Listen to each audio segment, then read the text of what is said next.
with the millions of greedy immigrants and cut the line. We were witnesses that liberals last week were going crazy over Trump's breaking up with the idea of illegal immigrants coming to America. But they have a new source of headaches now that the president signed his new executive order. Every illegal immigrant who has come to take the fruits of free welfare checks is going to have a mental breakdown. We all know how Obama's administration treated illegal immigrants who came in America, giving them a chance to apply and get on welfare. But, as we can all agree, as Mr. Trump says, welfare is a privilege and not a right.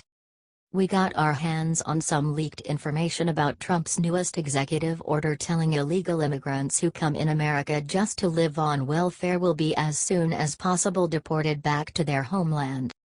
Leeching of the back of hardworking Americans has become common practice in America during Obama's reign, but not anymore. As for all immigrants who come to America, if you want to live and prosper here, you have to accept our laws and tradition, not just drain the economy and causing problems. It's not the same story that was with the Obamas. It's a new time now, you need to adjust to it.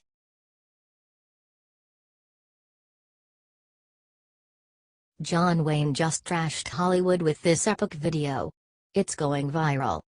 Hollywood was something else 45 years ago. Unlike today, where celebrities whine about white supremacy and make anti-state statements.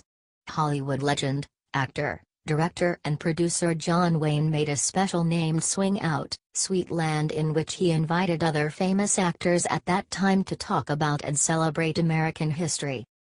The show featured Wayne walking across through the biggest moments in American history, interviewing some of the most influential Americans ever, such as George Washington, Mark Twain, Frederick Douglass, etc., of course played by the actors in the show. Probably the biggest moment of the show was when the crew come together and started singing God Bless America. From today's point of view, it is nearly impossible for the Hollywood stars to gather and make a move like this. That explains the reasons why our country started walking backwards. The celebrities don't want to use their influence to protect the values that makes America strong and united. We really wonder what would America look if there were more celebrities like the legend Wayne alive today. He was truly a jewel at his own time. Share if you agree.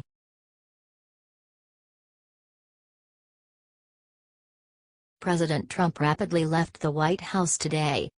Surprisingly, President Trump rushed out of the White House with his daughter Ivanka next to him, with not reporting to the media.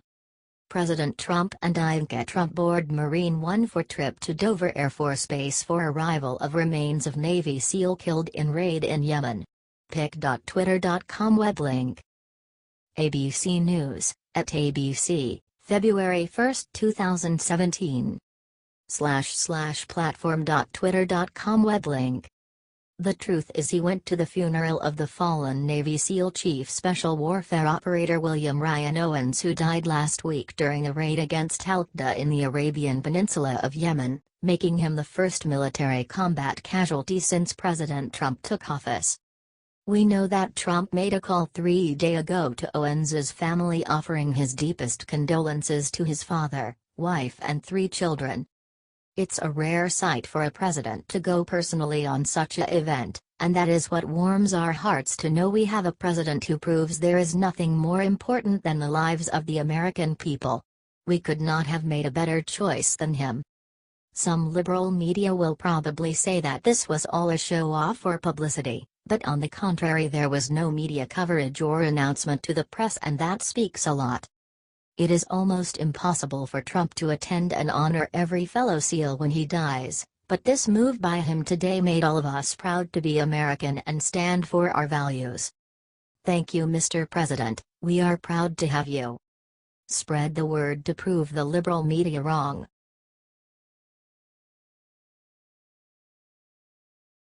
Liberals refuse to show up for the committee vote.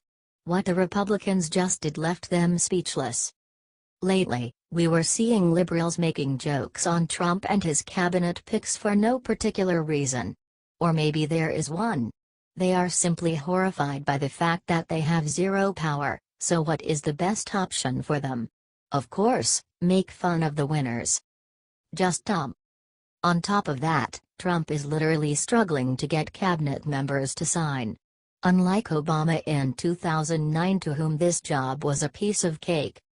And now, just like little kids, liberals didn't show up to do their job and vote for 2 potential cabinet members to proceed. Of course, we don't need them. So, the Republicans decided to proceed with the voting without them. Yeah, who needs them, really? Business Insider reported. Republicans on the Senate Finance Committee on Wednesday approved President Donald Trump's nominees for Secretary of the Treasury and Secretary of Health and Human Services without any votes from Democrats. Republicans used a parliamentary tactic to change the rules of the committee, allowed them to pass the nominations on to the full Senate without Democrats in attendance. Republicans on the Senate Finance Committee on Wednesday approved President Donald Trump's nominees for Secretary of the Treasury and Secretary of Health and Human Services without any votes from Democrats. Republicans used a parliamentary tactic to change the rules of the committee, allowed them to pass the nominations on to the full Senate without Democrats in attendance. When they saw this, liberal media CNN just rushed into calling this action an extraordinary. It is completely hilarious how this stupid media is willing to do everything to back up liberals and their childish ways of thinking.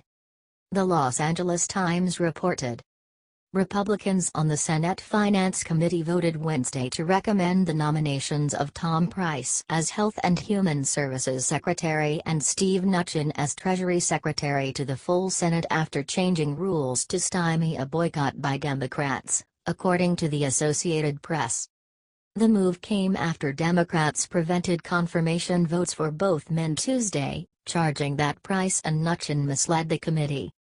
That move infuriated Senate Finance Committee Chairman Orrin Hatch, Republican Utah, who called the tactic pathetic and Democrats idiots. Committee rules require at least one member from each party to be present for a meeting. But the committee's Republicans changed the rules Wednesday to allow for confirmation votes, Hatch said. We took some unprecedented actions today due to the unprecedented obstruction on the part of our colleagues, Hatch said. I'm loving it. Look, Democrats, politics is some really serious place to be fooling around. It is a vital part of our country, and if you are willing to play games rather than to work, better expect results like this. Extraordinary. What do you think of this matter? Tell us in the comment section below. Stay well, folks.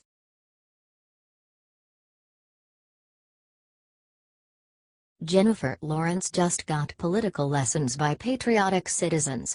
Her Facebook post turned out to be a mistake.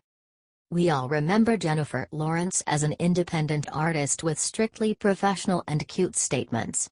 Unfortunately, she decided to step into politics and take the liberal nonsense ideas. Lately, she made an awful statement about Trump's Muslim ban. It seems that she doesn't have a clue what she is talking about. She just followed the liberal pawns before her in an attempt to be in.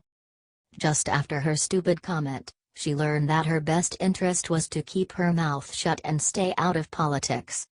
She stated on her Facebook profile, "My broken heart goes out to the innocent lives of Muslim refugees that are trying to escape terror and find safety for their families." Just to make her actions understandable. She, as merely whole Hollywood, was a Clinton supporter from the start who deep inside believed that she would win.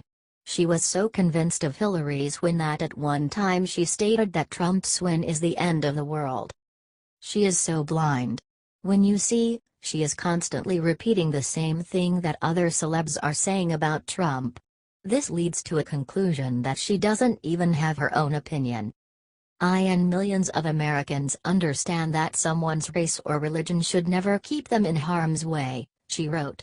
Breitbart reported, it should be every person's duty to help and protect anyone no matter their nationality. I pray for sanity and compassion to return to the White House. She added. Her post, of course, didn't go as expected, as she instantly got some bad feedback from citizens who understand our situation. Check out more brilliant responses here. What do you think of her stupid public stunt?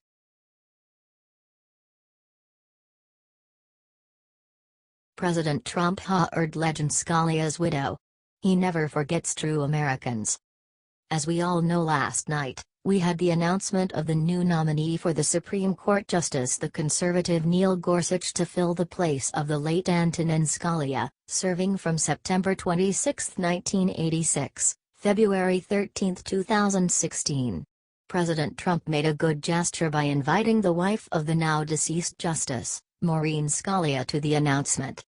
He said, "With us tonight is Maureen Scalia, a woman loved by her husband and deeply respected by all. I am so happy she is with us." This was followed with ovations from the guests.